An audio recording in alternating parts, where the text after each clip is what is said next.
Welcome to the Vigor Life Podcast, a source of inspiration, lessons, stories, skill sets, mindsets, and strategies to invigorate and expand all areas of your life. Let's go. What's going on, Coach Luka, back here with the Vigor Life Podcast. And today's edition is really a edition of just overcoming shit that you got going on in your life and winning. As you all know, like basically I'm always reading and stuff, but there's always been certain books or certain works or certain things that have helped me overcome or create perspectives in my life that continue to help me overcome struggles or problems or obstacles and whatnot. And, the reason why I'm doing this podcast is because every single day I talk to, whether it's, our clients, whether it's my business coaching clients, whether it's just people in general that are going through things, there's always an obstacle in the way, right, to the next thing. That doesn't mean that everybody's in a bad place or always stressed out. Although when you talk to many people, that tends to kind of be a pattern, right? Like it's always like, well, this is what's holding me back from, or this is the thing that's in the way of me achieving something. So whether it's nutrition or it's something in a lifestyle change to get the person the body that they want, or it's a career thing, or maybe it's something personal like a relationship or a family issue or whatever it may be.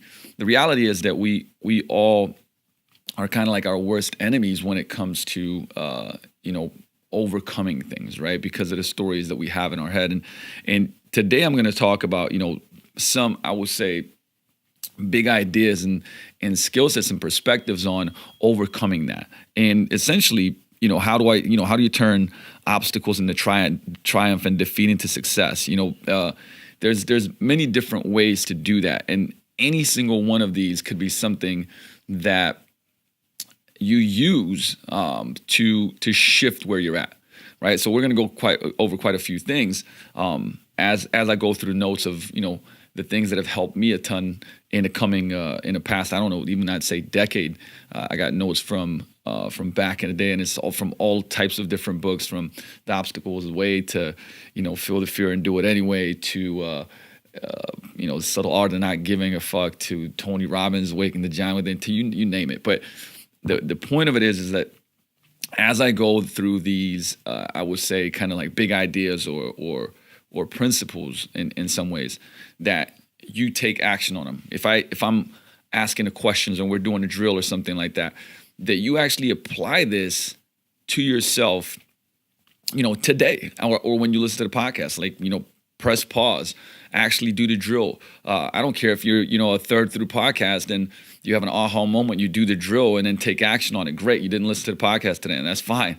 The point of this is to get you moving forward, to get you in a better place, to get you to take action, right? To get you to, succeed. And remember, I say that the word success comes from the word succession. Succession means the next thing. It means we're constantly moving forward. And, one of the points that I'll make later on will kind of reinforce that.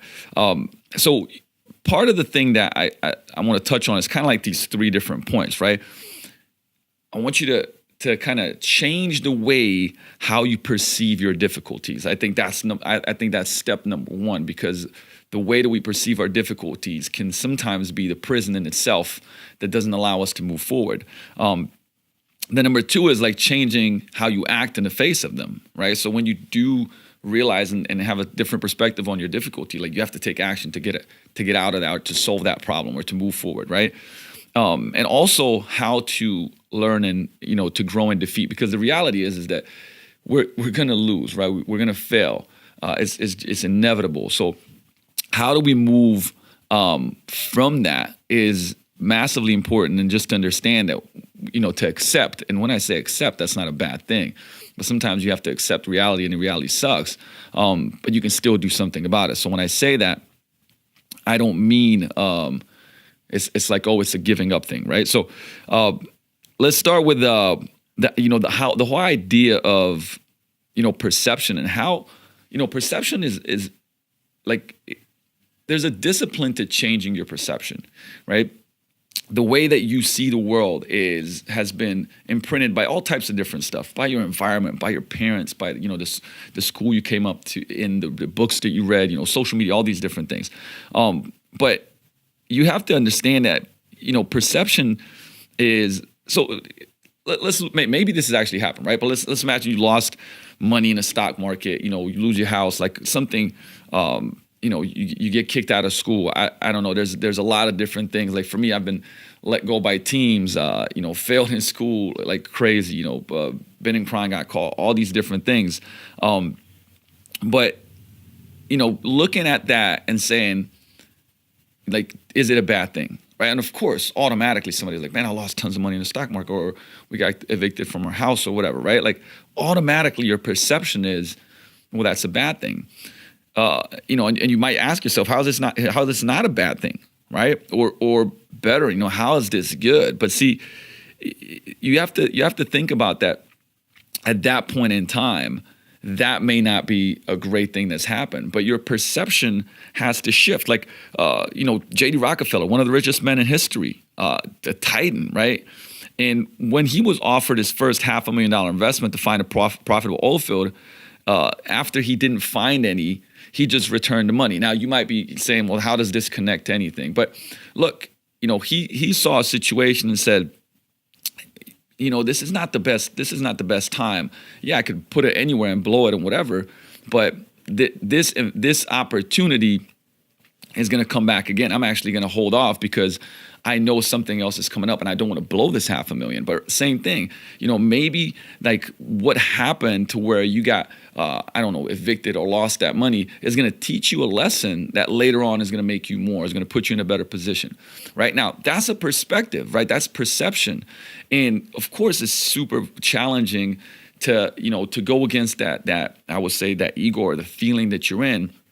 But we talked before about, a drill that I used and continue to use, which is called positive focus, right? Where you say, okay, what, why, lesson, apply, right? So what happened, right? You give the unemotional, pretty much documentary style what happened. And then from there you go, why is it positive, right? What's positive about it? Because it makes you search for that different perception, right? And it might be like, hey, you know what? Now we're going to have to work really, really hard to get out of this situation. And doing that is going to make us a lot better in whatever field, in whatever craft, in whatever it may be, right? So just know that there's a discipline to this. Like, for instance, positive focus. I remember I went 90 days doing that exercise every single day.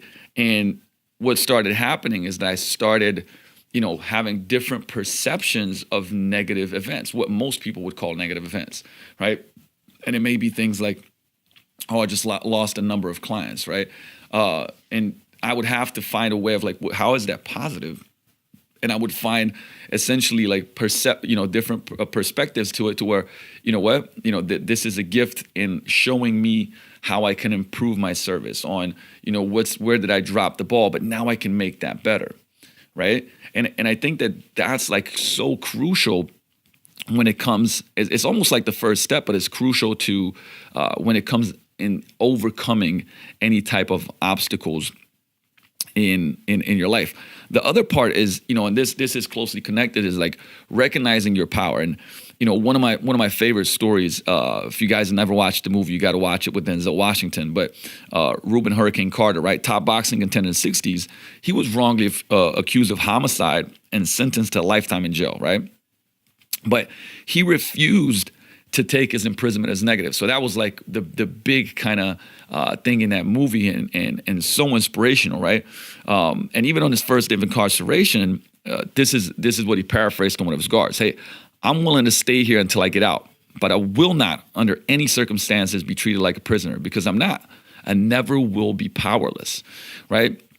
So he spent all his time reading, learning, and after finally being released 19 years later, he didn't even ask for an apology. Right? Because he refused to believe that had negatively impacted him, right? In fact, he left there a better person, a smarter one. What happened wasn't bad, it just was. Now, this is from his perspective, right? So the point is that there's a power in our perceptions. An event that somebody might see as hopeless, frightening, or something that just like completely ruined them, somebody else can see as an opportunity, right? So the story that we tell ourselves about an event event is necessarily what defines the event, right? But the event itself, that makes sense, right? It's not the event that defines you. It's what you tell yourself about the event. So you could the hurricane could have been in jail for that amount of time, and telling himself how he was done wrong, because of this, his life is ruined, and there's nothing he can do about it. Like everything is against him. But then he never would have, like that would have been a perspective and a perception that would have not empowered him. And he took a different stance and came out and was able to continue with his life, right? So imagine how in your life, I don't know, whether it's your kid or maybe if you have a business, an employee, right, makes a decision that does something, I don't know. So if it's a family matter, it creates stress and drama in a family. If it's an employee and maybe they lost the company money, right? How can you take power over the situation, right? How can I would say using it as a teaching moment instead of the stress that it created, or using it as a teaching moment instead of the how much money did we lose in the company, right? This is a perfect example. And I mean, I wanted to give an extreme example because, like I said, imagine yourself being wrongfully locked up for 19 years, right? I mean, that's crazy, right? But you have to have a shift in perception, tell a different story to yourself that creates power to be able to overcome it. So, what is something in your life right now that you're struggling with, but maybe telling a story that's not helping you out, that's not empowering you, right? That's not, I would say, leading you to where you want to go from here. Because there's always a place that you want to go, right? When you're in a bad place, you always want to go somewhere else that's better. Well, what is that, right? The next big idea, the next thing that's very important here is steadying your nerves, right? And think that this is a great quote by Theodore Roosevelt, right? What such a man needs is not courage, but nerve control, cool-headedness. This he can get only by practice. Once again, we keep coming back to stuff about these principles and these big ideas are things that you can practice. I think one of the biggest issues is that most people believe like that's not something that you can practice, right? We think about lifting weights and training the nervous system, and those are things that, oh yeah, well, if I keep lifting weights or if I keep doing speed drills, guess what? Like I'll be able to run faster, right? But you don't think about this mental weightlifting. You don't think about this, even spiritual and emotional weightlifting, right? And you don't have the, think about this, that if you are focused on what you're doing, then you don't really have the time and the luxury to be rattled, right? You're too busy. Too much is at stake, right? So that, training your nerves to be able to become an observer in a tough situation is something that, once again, can be practiced. Now, we've talked about in the past, mindfulness, meditation, how those things help. But also, asking yourself questions whenever some tough things happen can create enough distance for you to look at it in a different way. So imagine you're in the middle of a huge project and your employee, coach, person that's has a massive amount of, I would say, responsibility and is doing a lot of things, and they quit, right? Think about, and how will you keep your nerve in that situation? Right? Now, something that I'd have you consider, this is a way of doing this, and even talking to yourself is, hey, I cannot control this event. So I'm going to reassess who's most capable to take over the position. If nobody can take over the position, maybe it's for you to do. Maybe you have to hire another employee. But notice how I shifted from the problem, right, to what is the solution, right? Because remember, so this is a very stressful situation. Instantly asking yourself how you can respond and make the situation better, right? And this connects very well to controlling your emotions, right? So think about that. If you can't control your emotions, our limbic system, you're going to start making decisions that a lot of times are not going to be in line with what you want to achieve. So when an obstacle comes along, we got to learn how not to freak out, because really, what does a hearty freak out ever accomplish? Think about that, right? Expose yourself to theoretical problems as often as possible. Practice not reacting. Then when inevitable difficulties come, you'll be ready. This is kind of like playing the fears over in your mind. And, I got to say, this is something that I've done a lot of, because I always look at scenarios and situations and go okay, well, what's the worst that can happen? Hey, what are some things that might come up that might be really, really bad here, right? And look, they always, I mean, I would say they always do, but a lot of times they do.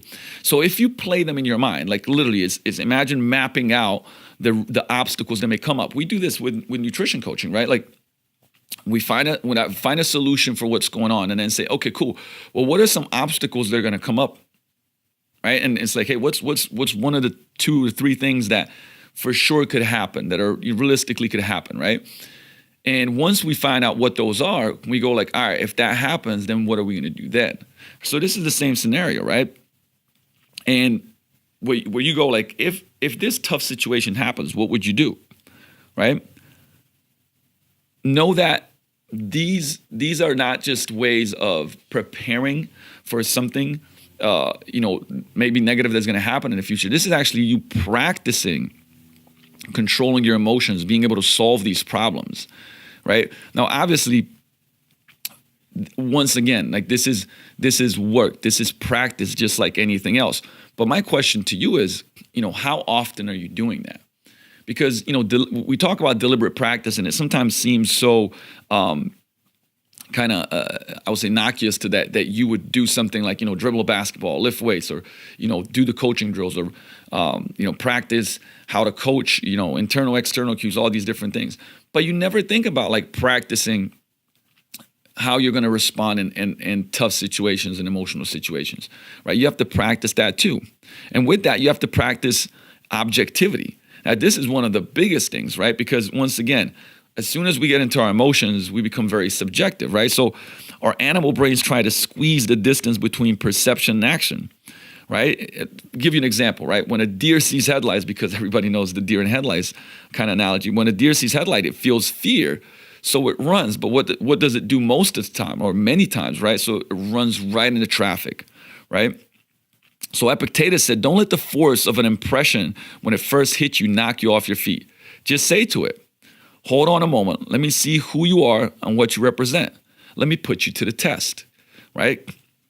Versus making something subjective right off the bat. So instead of instinctually allowing our subjective brains to go to task on an obstacle, we must learn to see it objectively. This happened and it is bad. It's not one idea. This happened, that's objective, and it's bad. That's subjective, right? Like we said that it's bad, right? So you got to remember, you got to start separating these things. So, whether it's something like, your boss is being upset at you, right? You're nervous, you're afraid, you don't want to deal with the situation. You want to go to the office. Imagine that basically they're just human like you, and this could be something crazy like them having sex or something. You go like, oh well, they're just like me, right? How does that change your perceptions, right? The truth is, my boss is just another human being.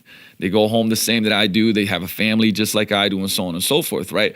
It creates some objectivity. Now, that could be obviously one example of how you do that, but there's different ways of doing it. But the key to it is that like we give things emotions and make them subjective, and learning how to step away from the situation and go like, all right, well, this happened, right? Is it bad or not? No, it just is, right? And being able to practice that is really important. And you'll notice that a lot of these things that I'm talking about are also principles in Stoicism, which I would highly, highly encourage you to study more of or read more of. Socrates, Epictetus, Seneca, Marcus Aurelius' Meditations, and Ryan Holiday's work, which he puts into.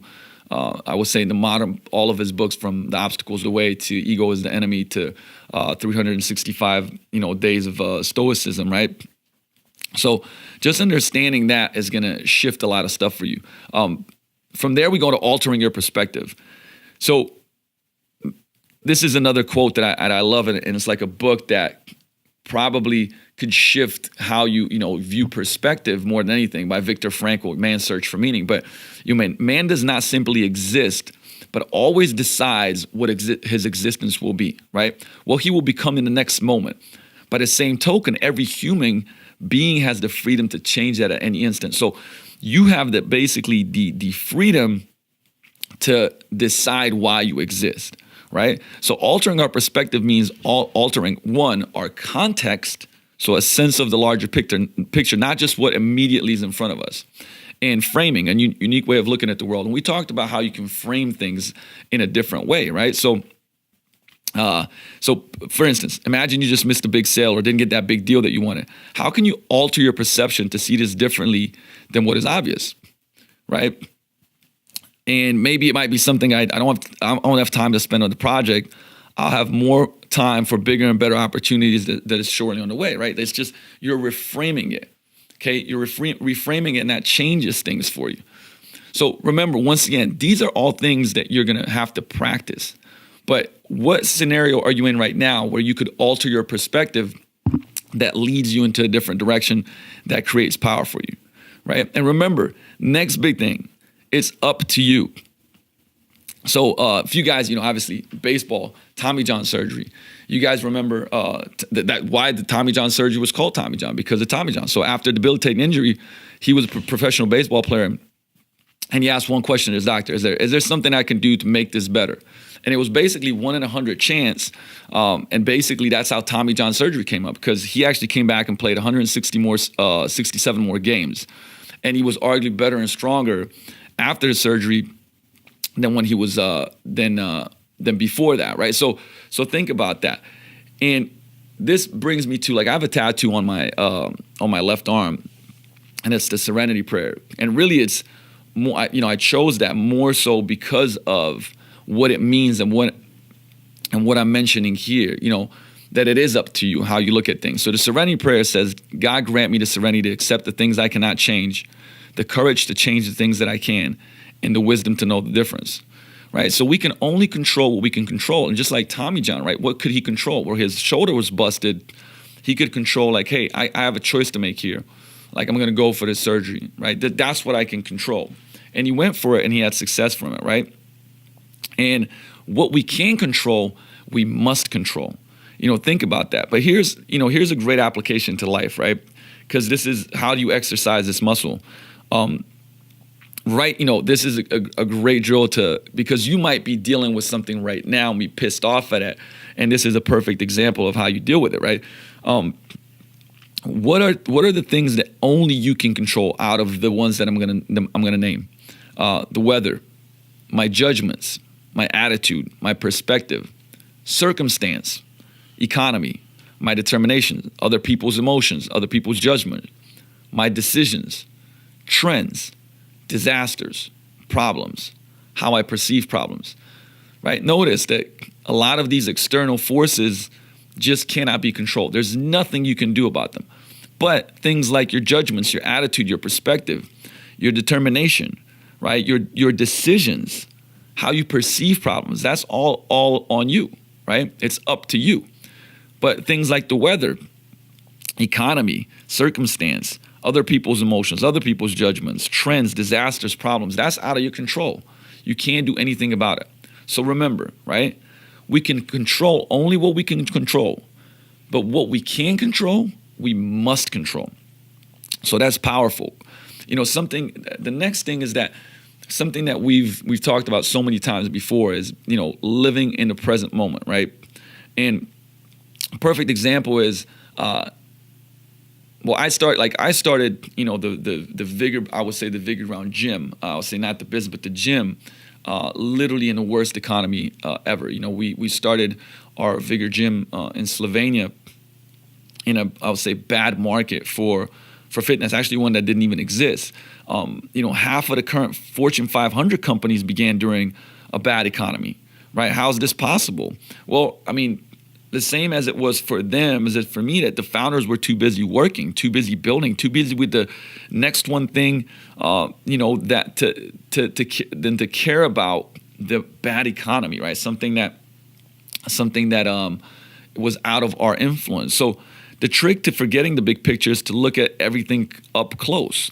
So a lot of times we might zoom out and be like, oh my goodness, this is all the stuff that's happening, but you could zoom in on your next action step, right? So we work ourselves up about events in our lives so much that we lose sight of the thing that's right in front of us, the next action, right? The truth is that most people start with a disadvantage or have problems along the way, but this is okay. Just focused on the next moment. So right now, you can have all types of stuff going on in your life, like literally millions of problems that exist in the world and in your life, right? But as an alternative to worrying about them, you can ask yourself this question: what's the next most important task that I have to do? Now, if you were to say, okay, this is what it is, and started working on it, all these problems that are in the world and around you wouldn't matter, because your focus would be on the next task, right? This is such a massive principle, and, to living right then and there, because now you can start working on things that get you out of where you are and just get you towards where you want to be, period. Okay? With that said, everything we're talking about is thinking differently, so another big idea is to think differently. But I would say this, it's unfortunate, but the way most people think lead them to where they are. And I would say the average is not a good place currently in this country. And I'm going to speak about, for instance, health, because that's one of the main things that I do is help people transform for good, right? Transform their body through fitness, through nutrition, through mindset, through changing their lifestyle habits. And, obviously if you're thinking or approaching things average, you're not in the best place, but you got to think differently. One of the greatest, I would say, entrepreneurs of our time that passed away was Steve Jobs, who was famous for pushing his team to the limits. And to a point that, he fired an engineer when they were trying to build that Apple mouse, because the guy said that, this can't be done. He was like, man, you're fired. Like, why would I even keep you on board if you don't believe that this can happen, right? So the next engineer he hired said, yeah, I can build the mouse, right? So you shouldn't listen too closely to what most people say.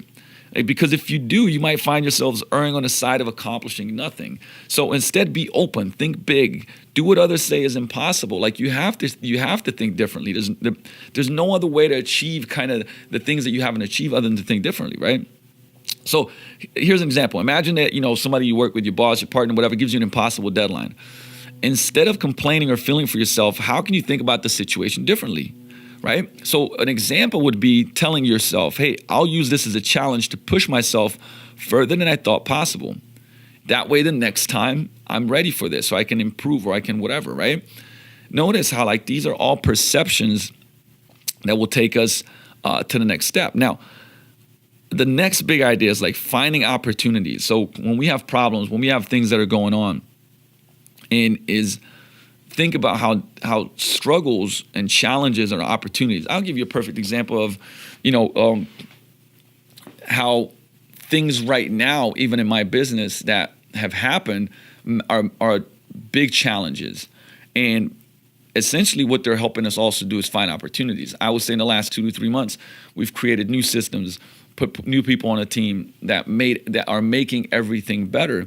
But that would have never happened had we not run into struggles and problems, right? So perfect example is if you guys studied history in the German, in the war, something called the German Blitzkrieg, right? Lightning war, that's what it means.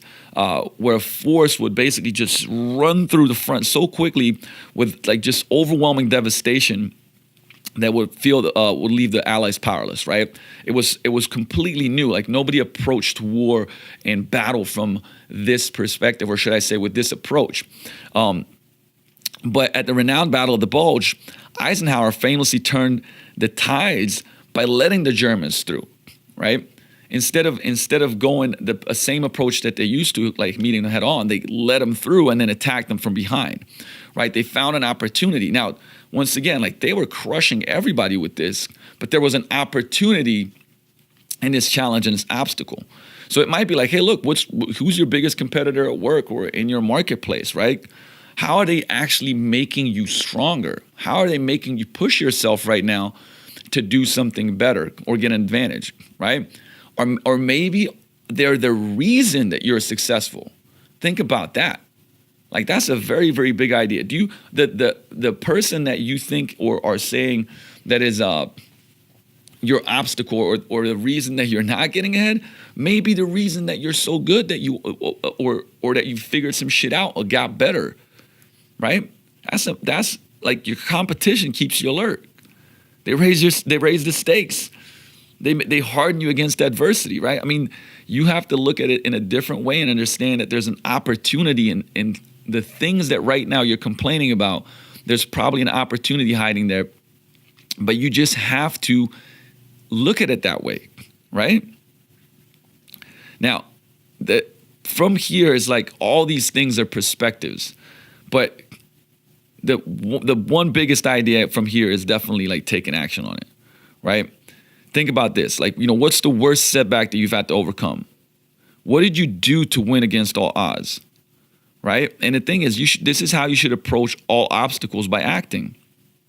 And if, like I said, once again, if you've read works of the Stoics, Demosthenes was destined to become one of the greatest orators of Athens, but first he had to overcome a speech impediment. Guardians who stole his inheritance, like everything that he actually had, he was given down a lot to, was stolen, and then he was debilitatingly sick, and had a slight stature. But some of the things that he did to fight these setbacks, which this is a crazy one, by the way. So if you're ever working on public speaking, I don't know if this is the route you want to go, but he went this route where he would put rocks in his mouth and then run up hills so that he could speak on only one breath, right? He would lock himself underground and rehearse. And when he was asked what are the most 3 important traits of speech making, because that was the thing that he had to overcome the most, he said action, action, and action, right? So even if we can't necessarily understand, philosophically solutions to the problems, if we stay, if we can, if we do things without action, nothing matters. You could sit here and go, oh, I get it. Like, I understand what you're saying, Luka. I understand these philosophical or perspectives and the principles that you're talking about, but it's irrelevant. Like, it's irrelevant if you don't take action on it, right? So that's why right at the beginning I said, listen, if something hits you as I'm speaking on this right now, like, stop the podcast, do the work, right? Write things down, take action on it, call somebody, buy a product. I mean, damn, like whatever, something that's going to move you forward. You got to get moving, which is the next big idea, right? So think about you have to get, what's your biggest goal? Right? Why is it unlikely that it will work out? Now, why should you go for it anyways? Like, think about this, okay? Think about the question that I just asked there. Why is it unlikely that it will work out? But why should you go for it anyways? Right? So this is one of my favorite quotes from Theodore Roosevelt, right? We must all either wear out or rust out. Every one of us. My choice is to wear out, right? Rusting out is sitting there not doing anything. Right? You're rusting out because you're not moving. But wearing out is like, it's almost the analogy of die empty, right?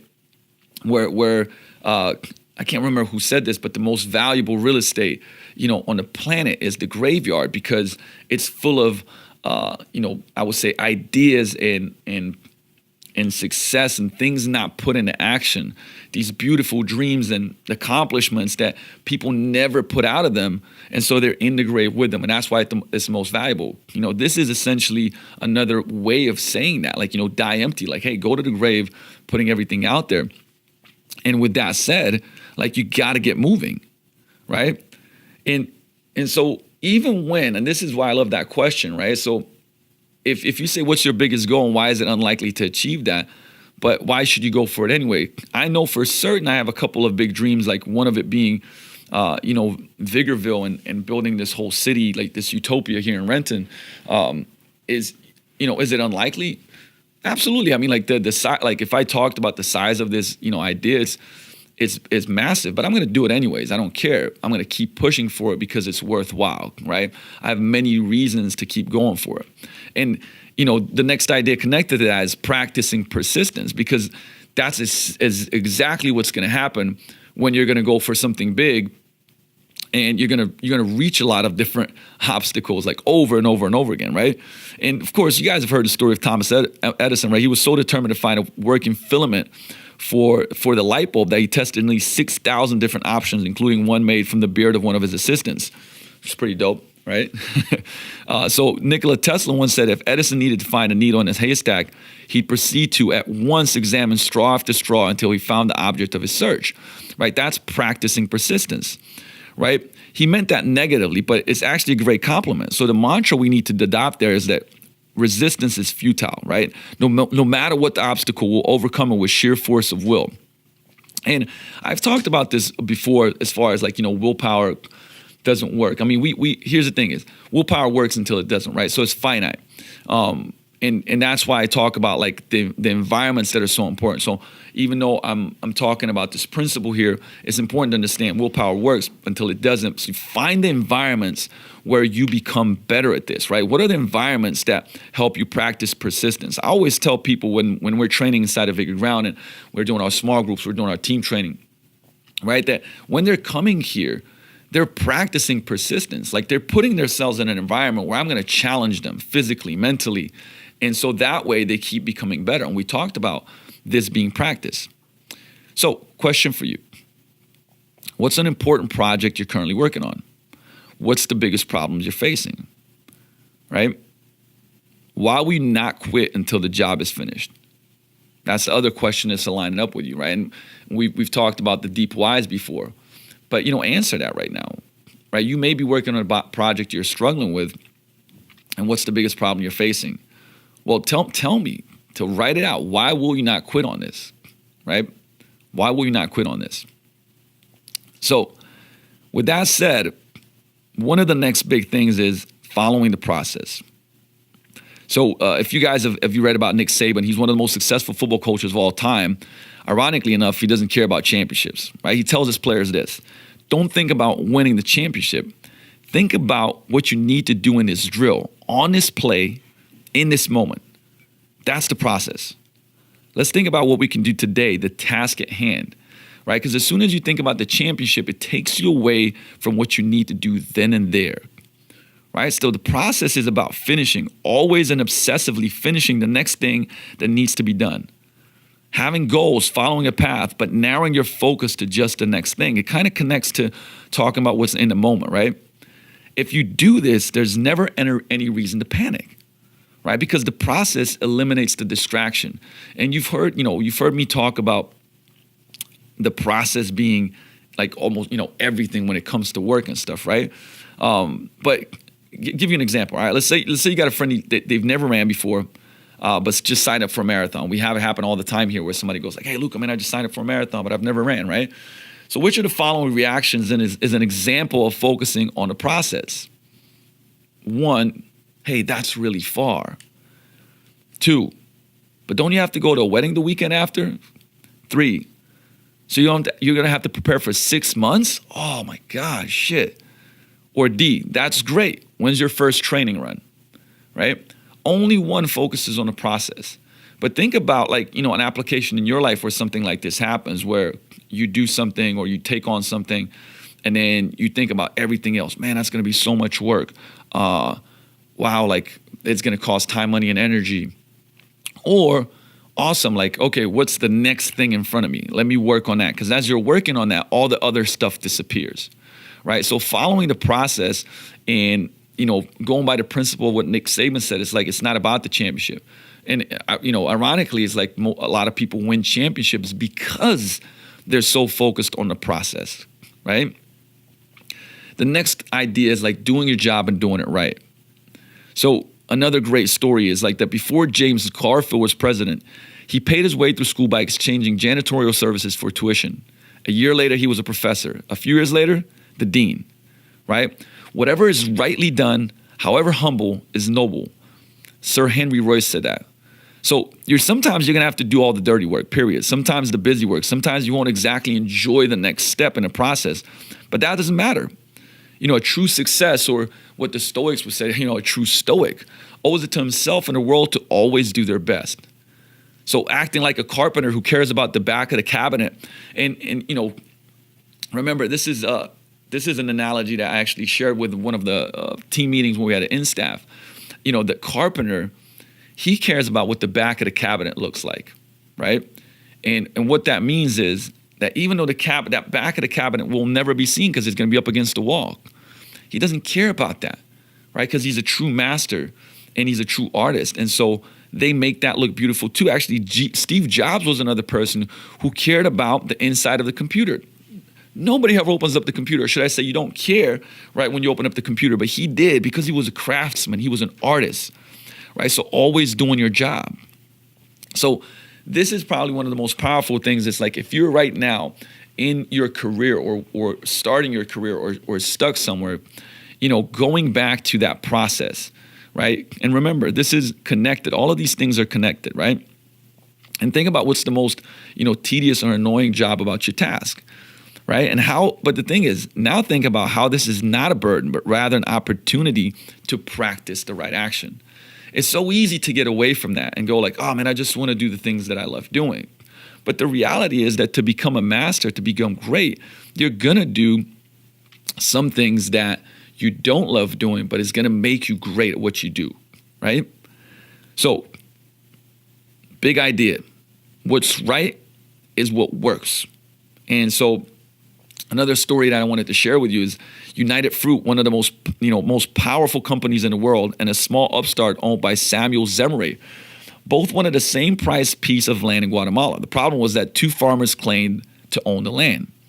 So United Fruit sent down lawyers and negotiators and politicians to try and work out the problem, while Samuel just bought the land from both of the men. So, this is a story as an example of extreme pragmatism, right? You may have a problem where the obvious solution is not going to work. So what? Think outside the box, right? The right way is what works. Don't overcomplicate it. Once again, the right way is what works. So let's say you've always wanted to be a fashion designer. In a chance encounter at a cafe, you meet your idol, Vera Wang. Not something that I'm rocking, but you guys know the deal, right? But you don't have your drawings or your computer. So think about that. Like what's the right way to go about it? So brainstorm 3 ways to show her your work by any means necessary. This is something that you can work on, right? Put yourself in examples. We talked about this, right? Creating examples that you have to think about, the obstacles that are going to come up and solve them before they come up. This will be a perfect example. What's right is what works. Like, what would you do in that scenario, right? Maybe you could start literally like chopping up your own clothes to show something you do, or maybe you're rocking something yourself, right? Or maybe you can draw it up on pieces of paper and napkins, some cool ideas. But the point of it is like become a problem solver. So one of the next big ideas is like using the obstacles against themselves.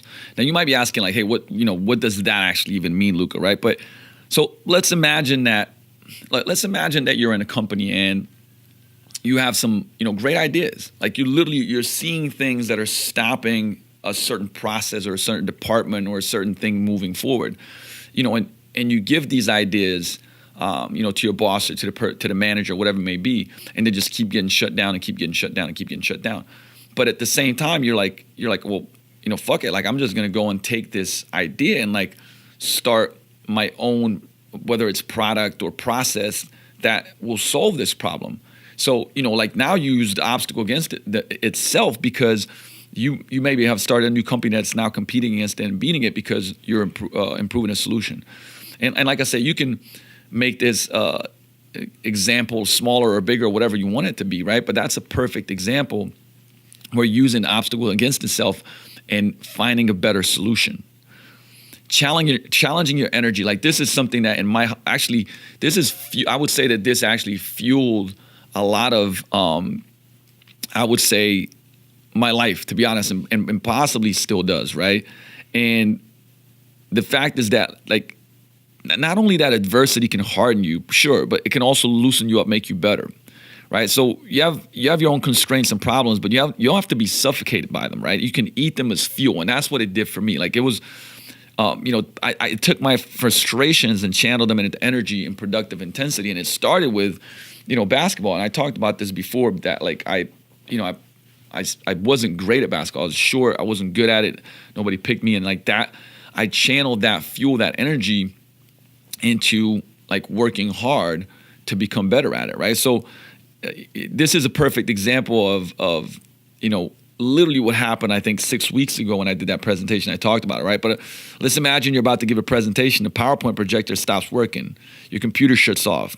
You're left with just your mind and your voice. Like, what do you do, right?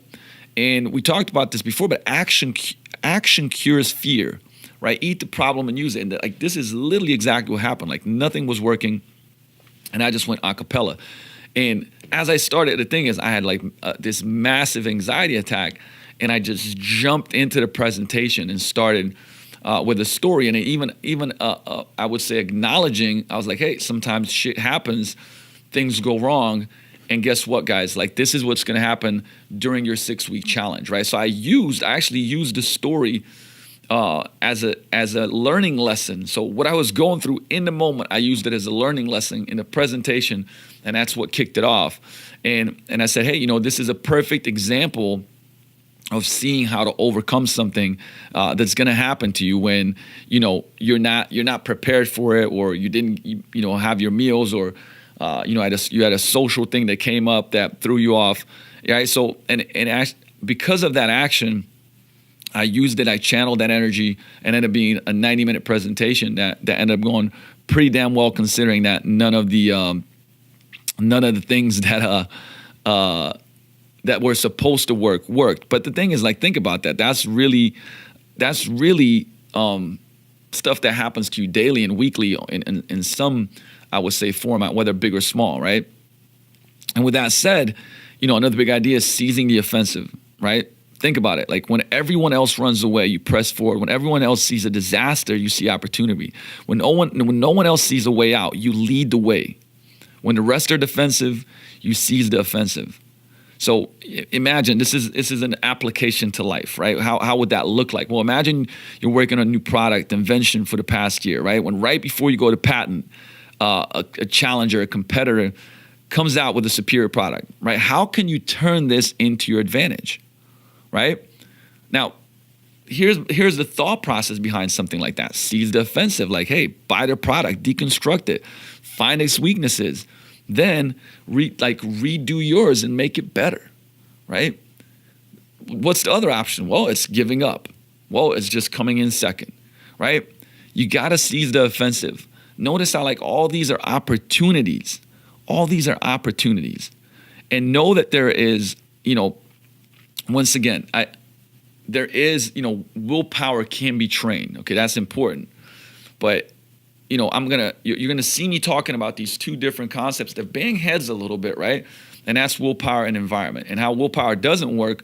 But changing your environment is the fastest way to progress. But at the same time, like, willpower can be built just like anything else. And with here, I want to, like, talk about the discipline of will, and somebody that was a big, I would say, influence, and I've read and studied this person. That's Abraham Lincoln, right? Lincoln, who was known for his calm, soulful leadership. But what most people don't know is that he had debilitating depression, and in 2 occasions he nearly basically committed suicide. So just know that Lincoln didn't learn his empathic will in spite of his depression, but rather because of it. So your adversity can harden your resolve against inevitable struggles of life. And one of the, actually, I'm getting this tattooed on my fingers, believe it or not, is a saying from Attar of Nishapur, which is, "This too shall pass." And I've mentioned this before, and that has 2 meanings, right? This too shall pass. When struggles come, know that they will also go. And when the good times are there, know that they'll go. So appreciate them, right? So let me ask you a question, right? So describe what you have to overcome to get to the place you are today, right? How did you fight on despite the obstacles, right? And it might have been, like I said, from me, it was like growing up in socialism and then going to live in London, coming back and, like, basically living post-war, in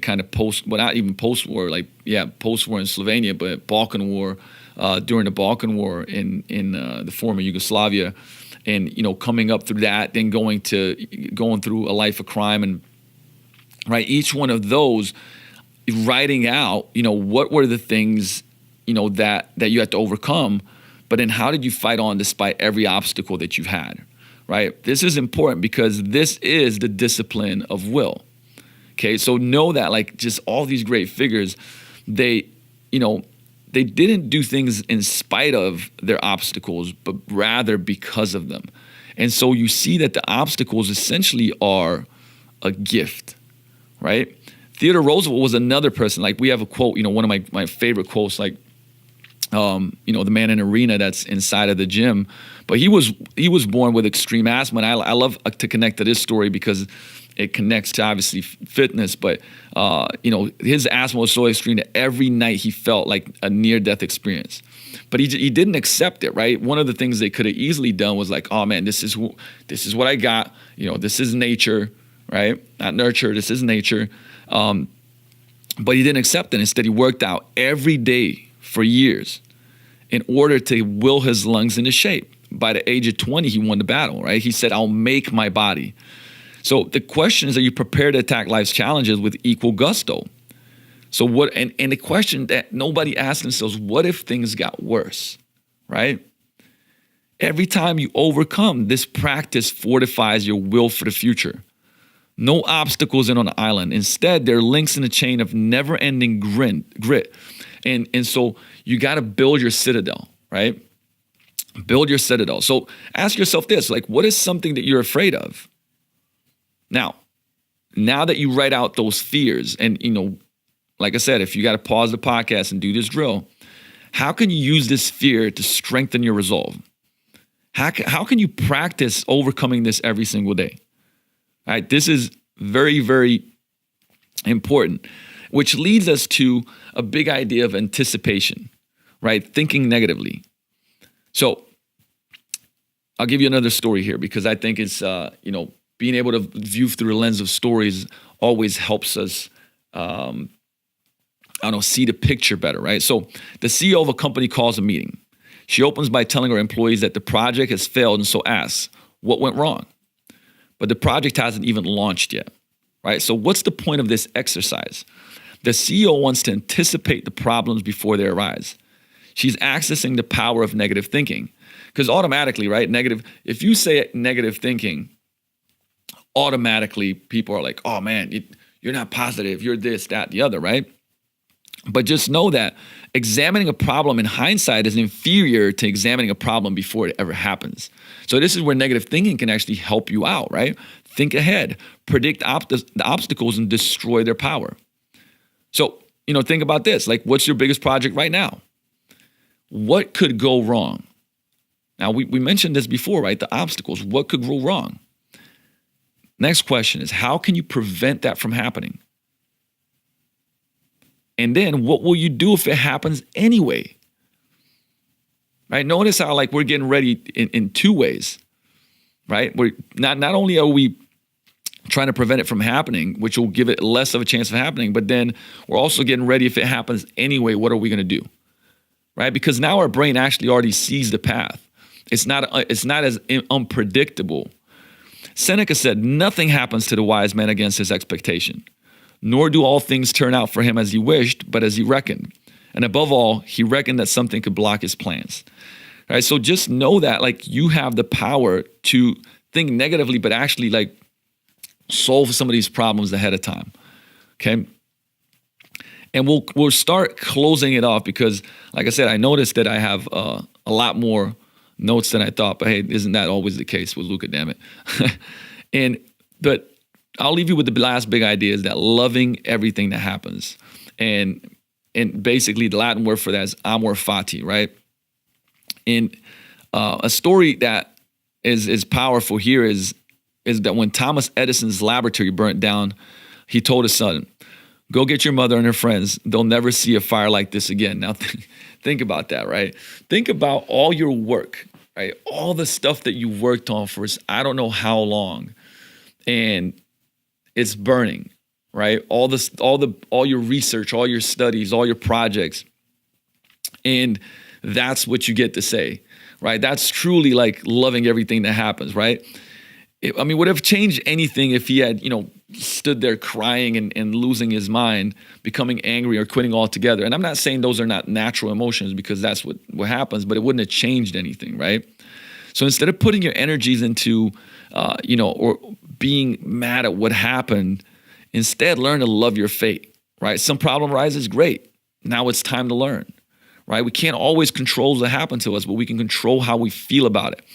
And like I said, imagine you just finished a 100-page novel when a computer glitch erases it all. And I've had this happen many a times, and you know how that feels, right?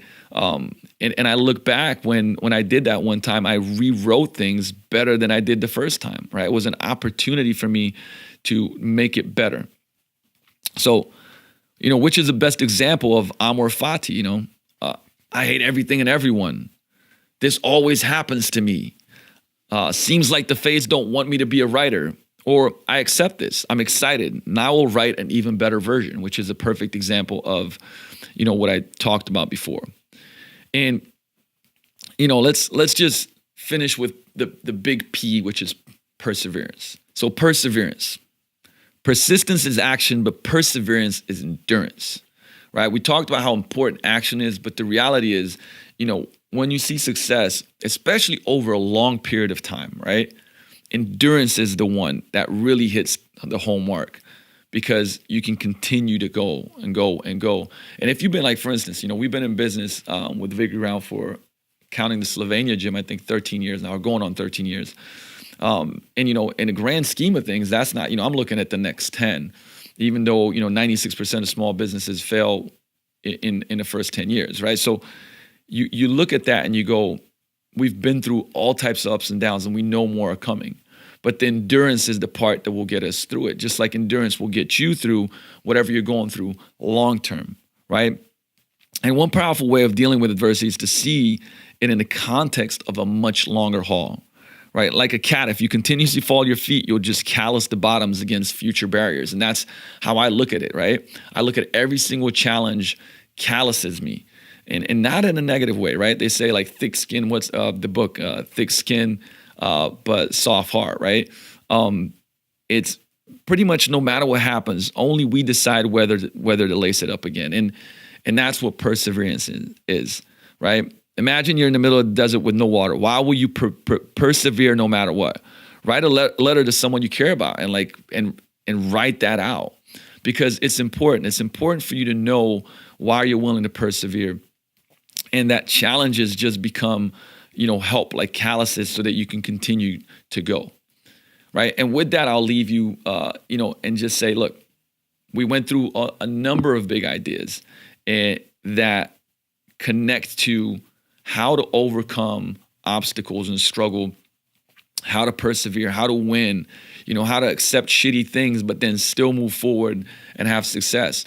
Because at the foundational level, no matter what you're doing, a lot of times I like to do podcasts that, or talk about things that are very transferable in your life, right? Whether it's health and fitness, whether it's your career, whether it's, business or family or anything like that, because these drills and these perspectives will help you win. They'll help you succeed no matter what you're doing, right? You can have a tactical thing. So somebody can give you a tactic. I don't know, eat more protein, or eat this food and not that food, right? And those are great things, and we talk about those too. We have shows on those. But at the bottom line, if you cannot get your wrap your head around that and start seeing, obstacles and opportunities and looking at life in a different way, none of that matters, right? Because you won't take action, right? And we talked about how action is what moves you forward, but the perspectives are what's going to shift that and make you take action. So, as always, love and appreciate you guys tuning in. Go to, I always appreciate when you guys go to iTunes, write a review, give the 5-star, because more people will see it, more people will share it. And if somebody takes, number one, you are the person that needs to learn something from this and take action on it for something to change for you. So I'd have you consider, and I encourage you that as you listen to the show, what are you going to do? That's my question to you. What are you going to do that's going to change something in your day? Listening to this is going to change something in your life and help you move forward, help you overcome something hard that you're going through right now, right? That's my question to you. And then please share this. Like I said, write a review, give it 5 stars, because more people will be able to experience this and do the same thing. All right, I'll catch you guys next time. Bigger Life Podcast. Coach Luka's out. Peace.